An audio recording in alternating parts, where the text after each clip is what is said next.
भगवान शंकर अपने आप को भस्म से धूसरित क्यों करते हैं, भस्म क्यों लगाते हैं, पता है?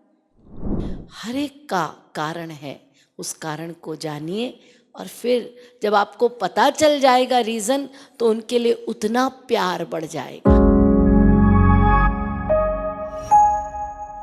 वो भस्म इसीलिए लगाते हैं क्योंकि हम अंत में यही हो जाएंगे।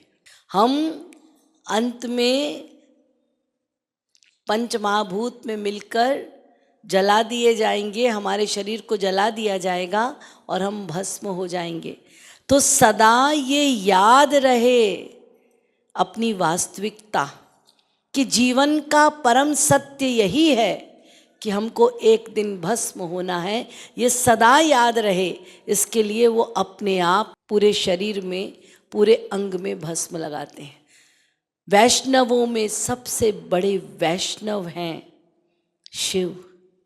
शिव का वैराग्य प्रख्यात है, जिसमें ये प्रथम वैराग्य कि वो कुछ पहनते नहीं, केवल चर्म पहनते हैं और भस्म लगाते हैं, जिससे कि सदा याद रहे कि यही भस्म एक दिन हमको होना है। इस प्रकार से भगवान स्वयं भी हर कदम में हमें संदेश दे रहे हैं और उनको भस्म से सने रहना बहुत पसंद है। इसलिए आज मैंने वो वाली पूजा की, भस्म की।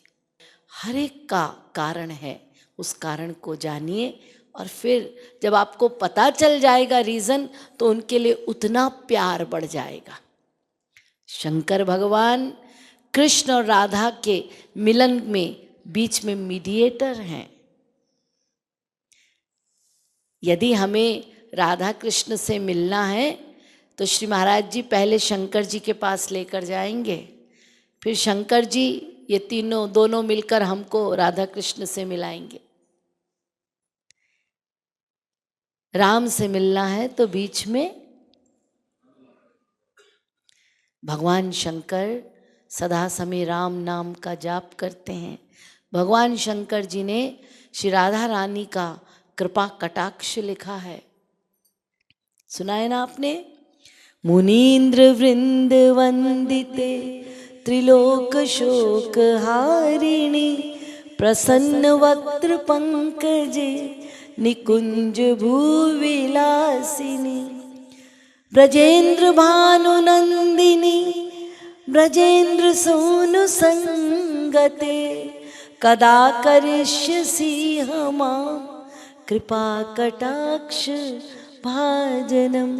ये शंकर जी ने लिखा है, हे राधे रानी जरा सा कृपा का कटाक्ष मुझ पर कर दो। तुम तो मुनीन्द्र वृंद आदियों के द्वारा वंदित हो, योगी मुनि जिसकी वंदना करते हैं। तुम त्रिलोक के शोक की हारिणी हो, तुम त्रिताप त्रिदोष सबको भस्म करती हो, ब्रह्मांड के कष्ट को हरती हो, और तुम ब्रजेंद्र नंदन की प्रियतमा हो, तुम वृषभानु की लाली हो। हे कृपाकारिणी, हे करुणा कारिणी, मुझ पर कृपा कटाक्ष करो। ये भगवान शंकर कह रहे हैं। तो इसलिए शंकर जी की महत्ता हम सबके जीवन में बहुत बड़ी। ओम नमः शिवाय, ओम नमः शिवाय, ओम नमः शिवाय, ओम नमः शिवाय।